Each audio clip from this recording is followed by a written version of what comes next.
Bueno, y como hemos visto, el Consejo Nacional de Televisión entregó la nómina y los tiempos de los partidos y los parlamentarios que van a realizar campaña por el plebiscito. Desde el 27 de marzo hasta el 23 de abril se podrá ver la franja en 2 bloques diarios de 12 minutos. De ellos, el diputado Pepe Out solo tendrá 3 segundos. Hablemos de esto con el diputado Pepe Out, cómo está la creatividad para esta campaña y bueno, de muchos otros temas. Diputado, ¿cómo está? Muy buenas tardes.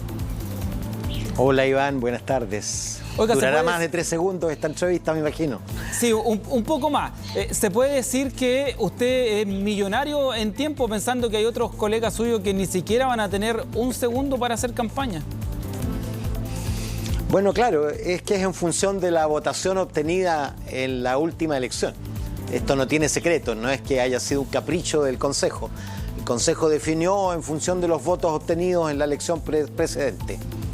Ahora, en los tiempos en que estamos, ¿una franja televisada sigue siendo tan vital como lo era en los años 90, por ejemplo? ¿O usted cree que ya no es tanto? No, sin duda que no. Y no solo la franja, sino la televisión en sí misma. Ya no existen esos programas donde todos en el hogar y en todos los hogares del país se sentaban a esperar el programa. Eso ocurrió en la franja del plebiscito y de la primera elección de Elwin, el 89. Pero hoy día, claro, nadie se sienta a esperar un determinado programa a determinada hora. Y en consecuencia, la franja en televisión va a ser uno más de los soportes, probablemente ni siquiera el más importante. Ahora, y tomando eso en cuenta, ¿cuál es el sentido entonces de mantener la franja? Quizás no habría que liberar a la televisión de esta obligación de emitir una franja política. Bueno, una alternativa es liberar y la otra es extender a todos los otros medios. Porque la franja es un elemento de democratización y de igualación de personas que pueden tener muy distintos recursos de campaña, financieros, pero son igualados a través de la franja.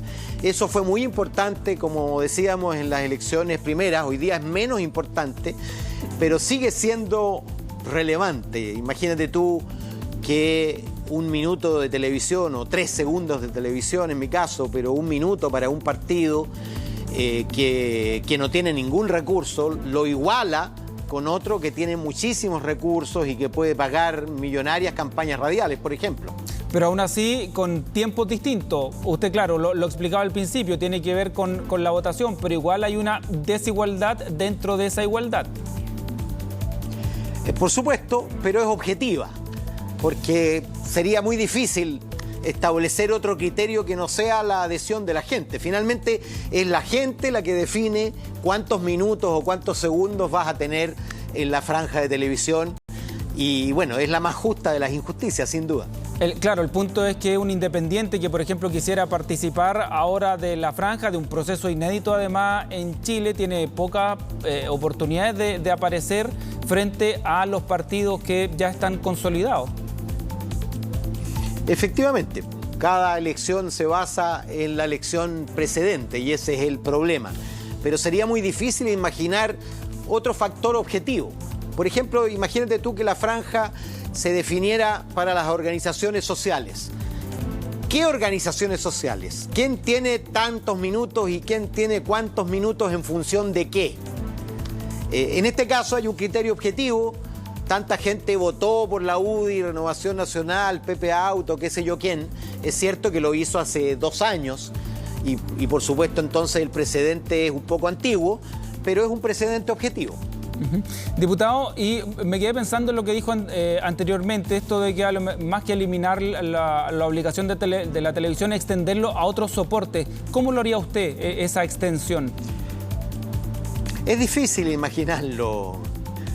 Es difícil imaginarlo. Pero viene ahora la televisión digital, estamos hablando, por ejemplo, de obligar a las radios, a los diarios, ¿a qué otro soporte de tener la campaña? Es difícil imaginarlo porque en realidad el fenómeno de hoy no es la radio ni los otros canales de televisión, que no están sometidos a por ejemplo, el cable, sino que son las redes. Y en las redes la verdad es que manda la gente. Y entonces deja de ser tan relevante como en estos otros medios donde el dinero hace la diferencia. Fíjate que hay países donde la televisión, el espacio publicitario político en televisión se paga. En Estados Unidos, por ejemplo.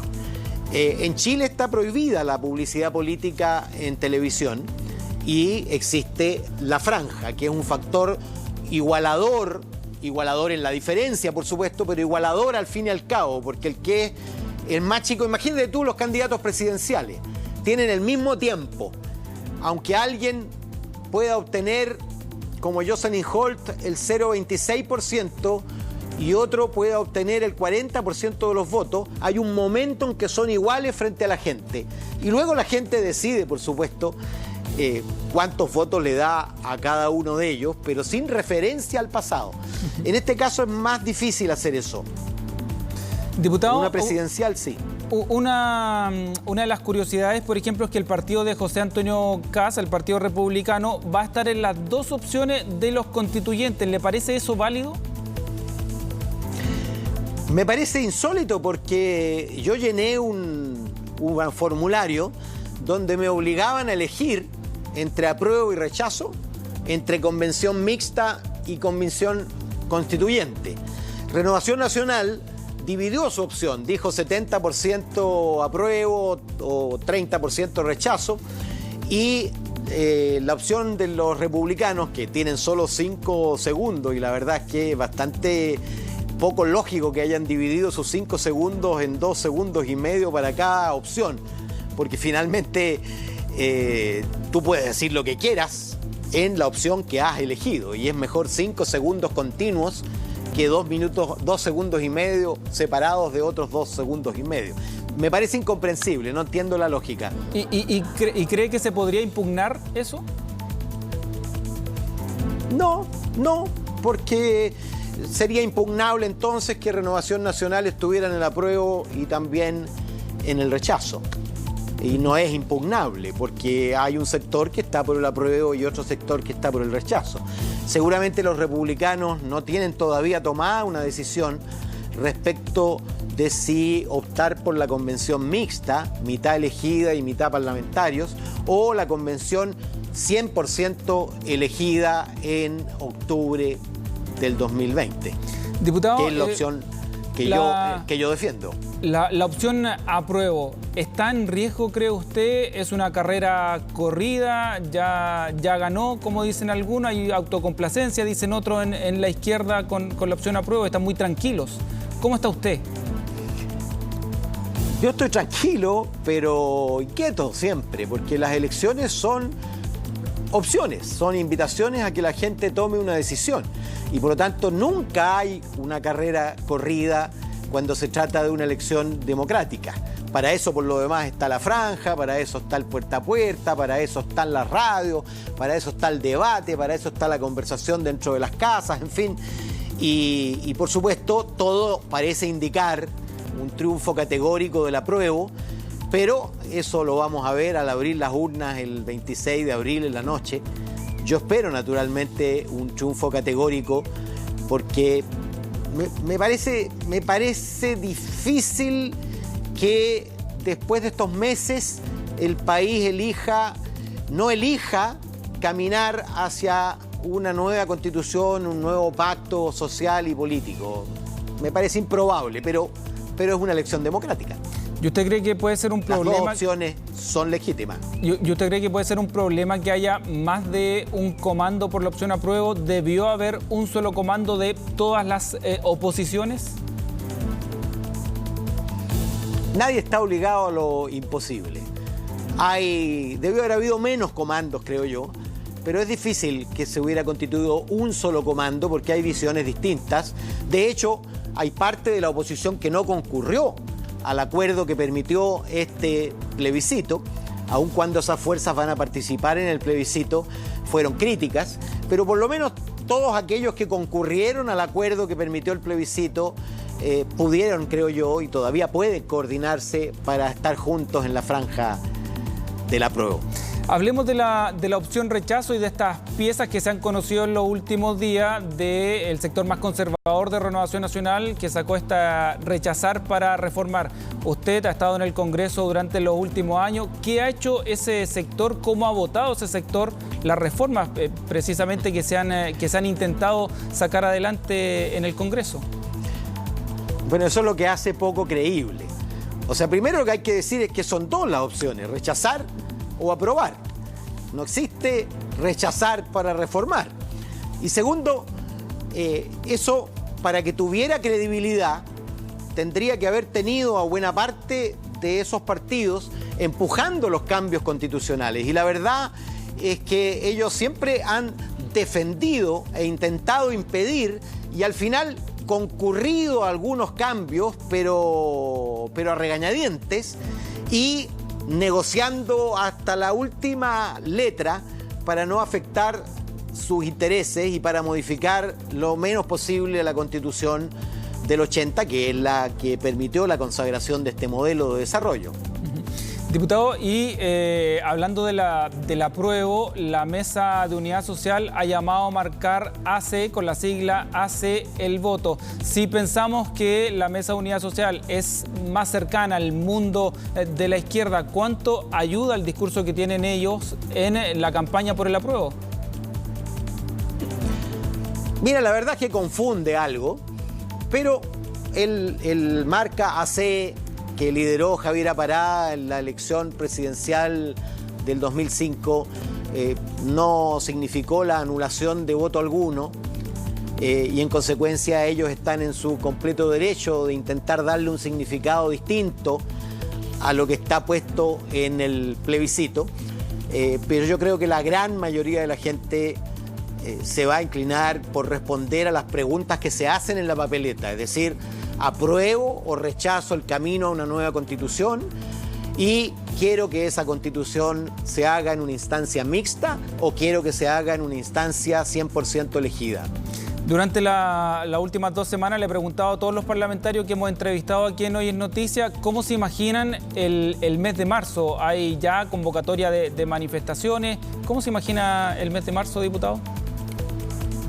Bueno, siempre marzo es un mes cargado para la gente, por el ingreso a clase, por la vuelta de vacaciones de algunos, por el pago de las patentes, por la compra de los uniformes, aunque eso se ha anticipado a febrero, en fin, por el 8 de marzo, por el Día del Combatiente, etcétera. Y eso obviamente va a estar también este marzo y probablemente de manera más intensa. Pero tanto se ha hablado de marzo que al final es como el cuento del lobo.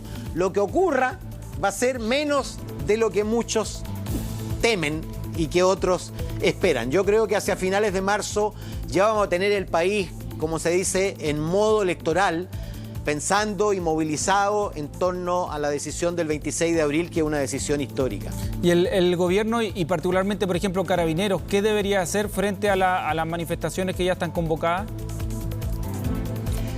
Permitirlas y protegerlas y instalar una especie de foso entre la manifestación y la expresión de la demanda y la violencia y las agresiones a carabineros y a los bienes inmuebles. Eso es lo que debiera hacer Carabineros de manera rotunda. Ahora también lo debiera hacer el propio movimiento social, como lo hicieron las mujeres el 8 de marzo del año pasado, y yo supongo que lo harán de nuevo, que es ellas mismas conseguir aislar y separar a los violentistas de la expresión legítima y masiva de su reivindicación. ¿Usted está de acuerdo con esta frase que usa el gobierno de que la oposición no han sido lo suficientemente claros para condenar la violencia? Hay algunos que no han sido suficientemente claros, eso es cierto. No es cierto que la oposición haya sido insuficientemente clara. Pero ha habido discusiones, naturalmente, en el propio Partido Comunista, Partido Socialista, por ejemplo, el senador Insulza y el ex senador Ricardo Núñez le piden al partido que sea más claro y categórico en condenar la violencia y en cerrar el camino que finalmente contribuye al temor y al bloqueo. Aquí los que no quieren cambios y los que quieren violencia finalmente se juntan en el mismo objetivo, que es bloquear una salida pacífica, política, de profundización de la democracia. Hablemos ahora de la agenda social que el gobierno ha planteado en marzo. ¿Qué debería ocurrir para usted? ¿Qué proyectos son prioritarios? Y a propósito también preguntarle qué ha pasado con el tema de la dieta y del límite a la reelección que le ha costado salir del Congreso, pese a que en los primeros días del estallido social se comprometieron a sacarlo adelante. Mira, esos dos proyectos, los últimos, dieta y límite a la reelección, fueron aprobados en la Cámara y están en el Senado. El del límite a la reelección, nosotros lo aprobamos en el 2012. Es decir, hace ya 8 años.